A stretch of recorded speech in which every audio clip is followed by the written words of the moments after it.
പാതിവില തട്ടിപ്പിൽ Saigramam executive director K ആനന്ദകുമാറിനെ കുടുക്കി അനന്തകൃഷ്ണന്റെ ശക്തമായ മൊഴി. സ്കൂട്ടർ നൽകാൻ കഴിയില്ലെന്ന് ഉറപ്പായിട്ടും പണം വാങ്ങാൻ ആനന്ദകുമാർ നിർബന്ധിച്ചതായും അനന്തകൃഷ്ണൻ ക്രൈംബ്രാഞ്ചിന് മൊഴി നൽകിയിട്ടുണ്ട്.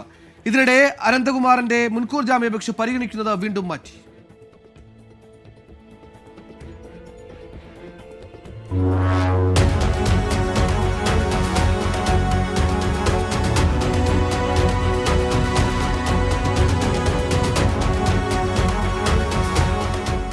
പാതിവില തട്ടിപ്പ് കേസിലെ കിങ് പിൻ സായിഗ്രാമം എക്സിക്യൂട്ടീവ് ചെയർമാൻ ആനന്ദകുമാറാണെന്ന തരത്തിലാണ് അനന്തകൃഷ്ണന്റെ മൊഴി.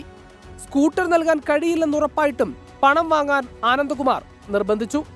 ആനന്ദകുമാർ തുടർച്ചയായി തന്റെ പക്കൽ നിന്നും പണം വാങ്ങിക്കൊണ്ടിരുന്നു.